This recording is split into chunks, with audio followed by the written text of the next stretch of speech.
ये कहानी है लमोटन गांव की। एक ऐसा गांव जहां दूर दूर तक हरियाली फैली थी और गांव के पीछे घना जंगल शुरू हो जाता था। उसी जंगल के किनारे एक सादा सा मिट्टी का घर था। इस घर में रहता था राजू, गांव का सबसे मशहूर आदमी। मशहूर इसलिए नहीं कि उसके पास दौलत थी, बल्कि इसलिए कि उसके हाथों में बना पत्ते पर परोसा गया मटन चावल पूरे इलाके में सबसे स्वादिष्ट माना जाता था। राजू का कोई ठेला नहीं था, कोई दुकान नहीं थी। वो अपने ही घर में मटन पकाता और घर के बाहर नीम के पेड़ के नीचे लोग पत्तल बिछाकर बैठ जाते। जंगल की ठंडी हवा, लकड़ी की आंच और मसालों की खुशबू सब मिलकर ऐसा माहौल बनाते कि भूख अपने आप दोगुनी हो जाती। एक दिन दोपहर से ही राजू चूल्हे पर मटन चढ़ा चुका था। लकड़ी धीरे धीरे जल रही थी और हांडी से मसालों की खुशबू हवा में फैल चुकी थी। अरे राजू, मटन पका कि नहीं? बहुत भूख लगी है भाई। बस 10 मिनट और रुक जाओ, मटन पकने ही वाला है। अरे भाई, कितना समय हो गया? थोड़ी और लकड़ी डाल दे, जल्दी पक जाएगा। नहीं भाई, यही तो असली कमाल है। मटन अगर धीरे धीरे पके तभी मसाले अंदर तक जाते हैं। जल्दी में पकाया तो स्वाद मर जाएगा। ठीक है गुरु, तुम जो कहो, लेकिन जल्दी लाओ, पेट में चूहे कूद रहे हैं। थोड़ी देर बाद राजू ने हांडी उतारी। मटन पूरी तरह रस में डूबा हुआ था। उसने बड़े प्यार से पेड़ के पत्तों पर पहले खिले खिले चावल परोसे, ऊपर से मटन डाला, साइड में पापड़, नींबू और प्याज रखे। भाई, ऐसा स्वाद कहीं नहीं मिलता। मटन इतना रसीला है कि हर बाइट में मजा आ जाता है। राजू, सच कहें तो तू जादू करता है। ऐसा मटन बस तुम्हारे पास ही मिलता है। राजू बस मुस्कुरा देता। थोड़ी ही देर में सारा मटन खत्म हो गया। लोग तृप्त होकर उठे और राजू अपनी कुल्हाड़ी उठाकर फिर जंगल की ओर लकड़ी लाने निकल पड़ा। जंगल के अंदर कुल्हाड़ी की ठक ठक गूंज रही थी कि तभी झाड़ियों के पीछे से घोड़ों की आहट सुनाई दी। राजू ने चौंक कर सिर उठाया। सामने एक राजा और उसके 2 सिपाही खड़े थे। अरे ओ सुनो, हमारे राजा को बहुत भूख लगी है। यहाँ से गांव कितनी दूर है? महाराज, यहाँ से गांव तो बहुत दूर है, पर मेरा घर यहीं पास में है। अगर आज्ञा हो तो आप मेरे घर चल सकते हैं। ठीक है, वैसे भी बहुत देर हो गई है, चलो इसी के घर चलते हैं। राजा और सिपाही राजू के साथ उसके घर पहुंचे। महाराज, थोड़ा समय दीजिए, मैं आपके लिए बढ़िया मटन चावल बनाता हूँ। ठीक है, लेकिन जल्दी बनाओ, भूख बहुत लगी है। थोड़ी ही देर में मटन चावल परोसा गया। वाह, ऐसा स्वाद मैंने कभी नहीं चखा। इतना रसीला मटन हमारे राज्य में कोई नहीं बनाता। महाराज, इसे धीरे पकाने में ही इसका असली स्वाद छुपा है। खाना खत्म कर राजा और सिपाही चले गए। कुछ देर बाद राजू गांव सामान लेने गया। वहां कुछ लोग घबराए हुए मिले। राजू, तुम्हें पता है, पास के गांव का राजा हम पर हमला करने वाला है। अभी थोड़ी देर पहले वही राजा अपने सिपाहियों के साथ रास्ता ढूंढ रहा था। हमारे राजा ने पीछा किया, पर वो छिप गए। ये सुनते ही राजू के पैरों तले जमीन खिसक गई। उसे याद आया, वही राजा उसके घर खाना खाकर गया था। वो दौड़ता हुआ घर लौटा और अंदर जाकर बुदबुदाया, अगर हमारे राजा को पता चल गया कि मैंने दुश्मन राजा को अपने घर में छुपाया था तो मेरी खैर नहीं। गांव के राजा तक ये खबर पहुंच चुकी थी कि गांव में किसी आदमी ने शत्रु राजा को अपने घर में पनाह दी थी। राजा आग बबूला हो उठा। उसी दिन दरबार बुलाया गया।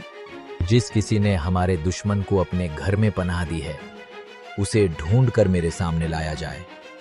जो भी उसकी खबर देगा, उसे मैं ढेर सारे हीरे और जवाहरात दूंगा। ये घोषणा सुनते ही खबर गांव में आग की तरह फैल गई। अगर मुझे पता चल गया कि वो गद्दार कौन है, तो मैं तो माला माल हो जाऊंगा। ऐसे थोड़ी पता चल जाएगा, खोजबीन करनी पड़ेगी भाई, तभी कोई सुराग मिलेगा।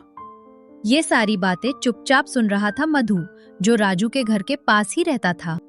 अगर राजा इतने हीरे जवाहरात दे रहा है, तो लगता है किस्मत अब मुझ पर मेहरबान होने वाली है। उसे याद आया, कल शाम राजू के घर के पास से घोड़ों की आवाज आई थी। मधु तेज कदमों से राजू के घर पहुंचा और बाहर से चिल्लाया, अरे राजू, ओ राजू, घर पर है क्या? अंदर से कोई आवाज नहीं आई। लगता है जंदल लकड़ी लेने गया होगा। तभी पीछे से राजू आ गया। अरे मधु, अभी तक मटन पका नहीं है, थोड़ी देर में आना। मैं मटन खाने नहीं आया भाई, एक खबर देने आया हूँ। कैसी खबर? आज राजा ने ऐलान किया है, जो कोई उस गद्दार की खबर देगा जिसने दुश्मन राजा को घर में छुपाया था, उसे ढेर सारे हीरे और जवाहरात मिलेंगे। ये सुनते ही राजू का चेहरा पीला पड़ गया। अरे, पर अब किसे पता होगा कि किसने दुश्मन को छुपाया था? पर मुझे पता है ना। राजू के पैरों तले जमीन खिसक गई। कौन है वो? ये बात मैं कल अपने राजा को ही बताऊंगा। इतना कहकर मधु वहां से चला गया। राजू वहीं खड़ा रह गया। उसका दिमाग सुन्न हो चुका था। अब क्या होगा? अगर राजा को पता चल गया तो वो मुझे जिंदा नहीं छोड़ेंगे। दूसरी ओर दुश्मन राजा अपने महल में आग बबूला था। रसोई में खड़े होकर वो अपने बावर्ची पर चिल्ला रहा था। क्यों रे, तू रांची जैसा मटन चावल क्यों नहीं बना पा रहा? तेरे पास दुनिया भर के मसाले हैं, फिर भी उस जैसा स्वाद क्यों नहीं आ रहा? महाराज, मैंने पूरी कोशिश की है। आपने जो मटन चावल खाया था वो एक खास लकड़ी के चूल्हे पर पकता है। उसी लकड़ी की धीमी आंच से मटन में अनोखा स्वाद आता है। हमारे राज्य में वैसी लकड़ी नहीं मिलती, इसलिए स्वाद वैसा नहीं बन पा रहा। मुझे बहाने नहीं सुनने, मुझे वही मटन खाना है। जाओ, जाकर ले आओ। कुछ ही देर में एक सिपाही राजू के घर की ओर निकल पड़ा। उधर राजू घर के अंदर डरा सहमा बैठा था। क्या मैं खुद जाकर राजा को सब सच बता दूं? शायद सजा कम हो जाए। तभी दरवाजे पर खटखट हुई। राजू का कलेजा मुंह को आ गया। उसने डरते हुए दरवाजा खोला। सामने वही सिपाही खड़ा था। हमारे राजा को तुम्हारे हाथ का मटन खाना है, जल्दी बनाओ, मैं लेने आया हूँ। पर अगर मटन चावल यहाँ से ले गए तो रास्ते में ठंडा हो जाएगा, स्वाद खराब हो जाएगा। उसे यहीं गरम गरम खाना पड़ेगा। मुझे समझाने की कोशिश मत कर, जल्दी बना कर दे, नहीं तो तुम्हारी खैर नहीं। डर के मारे राजू ने मटन चावल बनाया, पत्ते में लपेटा और देते हुए फिर कहा, मैं आखिरी बार कह रहा हूँ, इसमें स्वाद नहीं रहेगा। सिपाही कुछ सुने बिना चला गया। महल में दुश्मन राजा ने जैसे ही पहला निवाला खाया, ये क्या है? इसमें तो कोई स्वाद ही नहीं। ये मटन कहाँ से लाए हो? महाराज, उसने कहा था कि अगर वहीं गरम गरम खाओगे तभी अच्छा लगेगा, ठंडा होते ही स्वाद बिगड़ जाता है। राजा सोच में पड़ गया। कुछ पल बाद बोला, ठीक है, जाओ और उसे बता दो, 2 दिन बाद हम खुद उसके घर आएंगे मटन खाने। सारी तैयारी रखने को कहना। सिपाही वापस आया और राजू से बोला, सुनो, हमारे राजा 2 दिन बाद तुम्हारे घर आएंगे, मटन खिलाने की तैयारी रखना।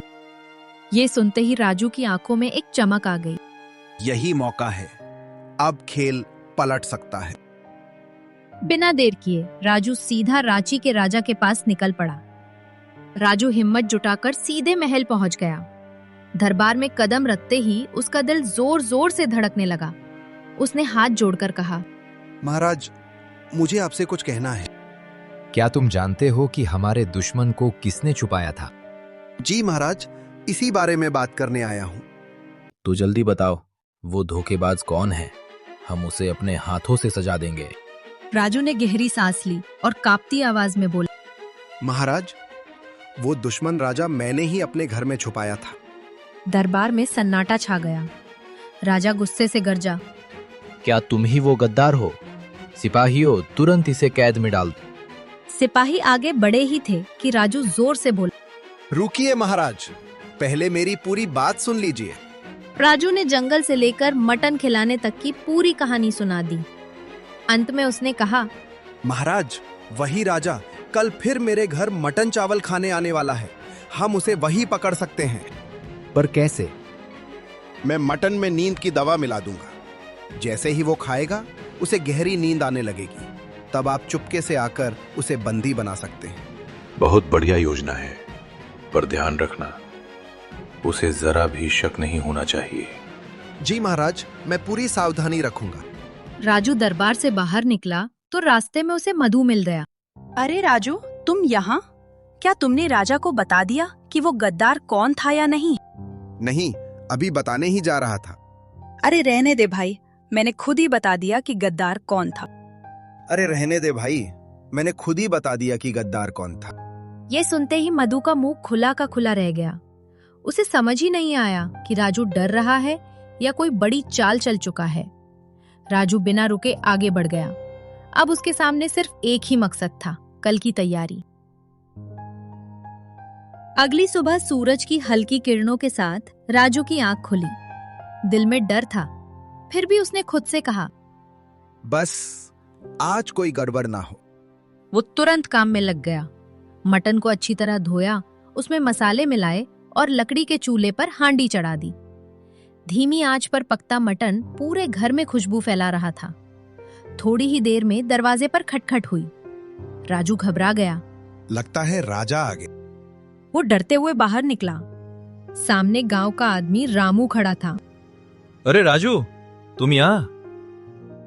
बहुत भूख लगी है भाई, जल्दी मटन चावल की प्लेट लगा दे। आज नहीं भाई, आज मटन नहीं बिकेगा, कल आना। पर खुशबू तो आ रही है। आज मेरे घर मेहमान आने वाले हैं, ये मटन उनके लिए है, तुम जाओ। रामू चला गया। तभी दूर से घोड़ों की टापों की आवाज आई। कुछ ही पल में दुश्मन राजा अपने 2 सिपाहियों के साथ आ पहुंचा। राजू, मटन बनाया है ना? जी महाराज, बस 5 मिनट रुकिए। राजू अंदर गया। पत्ते पर मटन चावल परोसा। उसने पहले ही उसमें नींद की दवा मिला दी थी। राजा जमीन पर बैठा और खाने लगा। वाह, क्या स्वाद है! ऐसा मटन तो मैं रोज खाना चाहूं। राजू मन ही मन बोला, काश तुम्हें पता होता कि आगे क्या होने वाला है। बहुत खा लिया, अब नींद आ रही है, थोड़ा यहीं आराम कर लेता हूं। ये कहकर वो वहीं लेट गया। बाहर उसके सिपाही इंतजार कर रहे थे। कुछ ही देर में झाड़ियों के पीछे से रांची गांव के राजा अपने सिपाहियों के साथ प्रकट हुए। इसे बांध लो। सिपाहियों ने दुश्मन राजा और उसके दोनों सिपाहियों को बिना आवाज किए बांध लिया। जब तक दुश्मन राजा की आंख खुलती, वो कैदी बन चुका था। दुश्मन राजा के पकड़े जाने के बाद रांची गांव में खुशी की लहर दौड़ गई। अगले ही दिन राजा ने दरबार में राजू को बुलवाया। राजू, तुमने हमारे राज्य पर से बहुत बड़ा खतरा टाल दिया है। तुम्हारी बुद्धि और साहस ने हमें बचाया है। महाराज, मैंने तो बस अपना कर्तव्य निभाया। राजा ने उसे इनाम के तौर पर हीरे और सोने के सिक्के दिए। इनाम मिलने के बाद भी राजू बदला नहीं। वो फिर से रोज की तरह अपने घर में मटन पकाता और पेड़ के नीचे गांव वालों को पत्ते पर मटन चावल खिलाता। लोग पहले से भी ज्यादा प्यार से आने लगे। That's all for today. Don't forget to like this video, share it, and hit that subscribe button for more updates.